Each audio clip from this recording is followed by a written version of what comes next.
मान्यता है कि भगवान शिव ने माता पार्वती को उनके पूर्व जन्म के बारे में याद दिलाने के लिए ये कथा सुनाई थी, जो कुछ इस प्रकार है। भगवान शिव माता पार्वती से कहते हैं, हे पार्वती, तुमने मुझे वर के रूप में पाने के लिए घोर तपस्या की थी।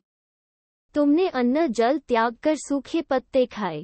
सर्दी में तुमने लगातार पानी में रहकर तपस्या की। वैशाख की गर्मी में पंचाग्नि और सूर्य के ताप से खुद को तपाया। सावन की मूसलाधार बरसात में तुमने बिना अन्न जल के खुले आसमान तले दिन बिताए। तुम्हारे इस घोर कष्ट वाली तपस्या से तुम्हारे पिता गिरिराज काफी दुखी और बेहद नाराज थे। तुम्हारी इतनी घोर तपस्या और तुम्हारे पिता की नाराजगी को देखकर एक दिन नारद जी तुम्हारे घर आए। तुम्हारे पिता गिरिराज ने जब उनके आने का कारण जानना चाहा तो नारद जी बोले, हे गिरिराज, मैं भगवान विष्णु जी के कहने पर यहाँ आया हूँ। आपकी पुत्री की घोर तपस्या से खुश होकर भगवान विष्णु को उनसे विवाह करने की इच्छा है। इस बारे में मैं आपकी सहमति जानना चाहता हूँ।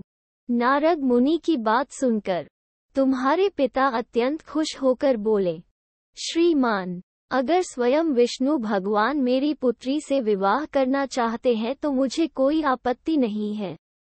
भगवान विष्णु तो साक्षात ब्रह्म का रूप है।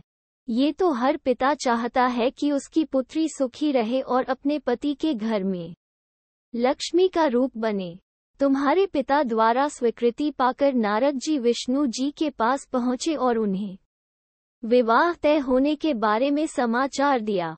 इस बीच जब तुम्हें इस बात की जानकारी मिली तो तुम बहुत ज्यादा दुखी हो गई। तुम्हें दुखी देखकर तुम्हारी सहेली ने तुमसे दुख का कारण पूछा।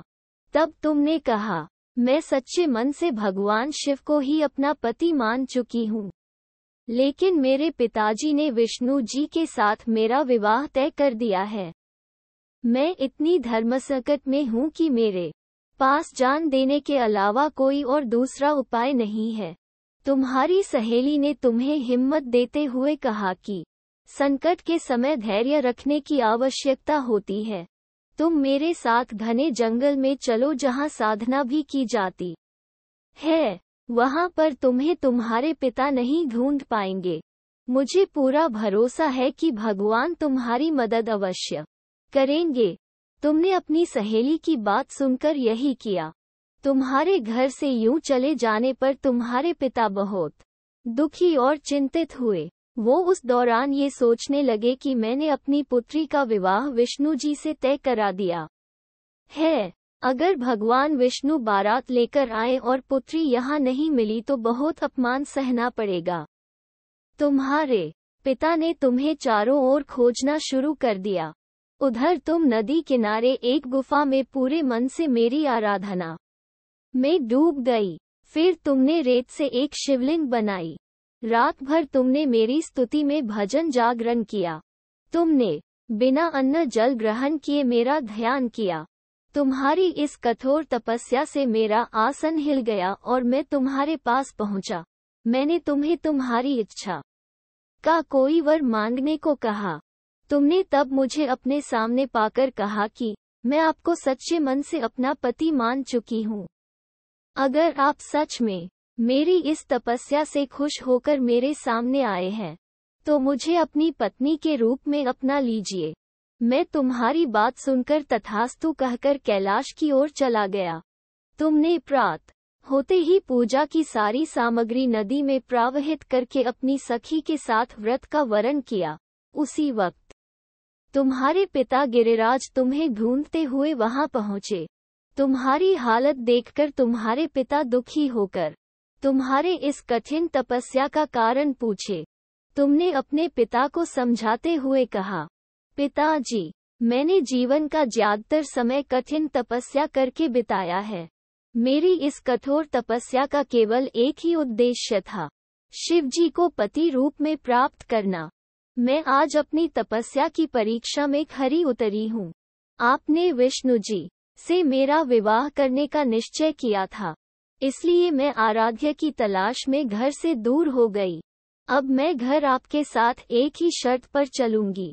जब आप महादेव के साथ मेरा विवाह कराने के लिए तैयार होंगे, तुम्हारे पिता ने तुम्हारी इस इच्छा को मान लिया और तुम्हें अपने साथ वापस ले गए।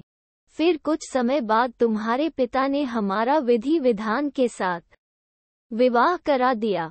भगवान शिव ने आगे कहा, हे पार्वती, तुमने भाद्रपद की शुक्ल तृतीया को मेरी पूजा करके जो व्रत किया, उसी का फल है जो हमारा विवाह संभव हुआ।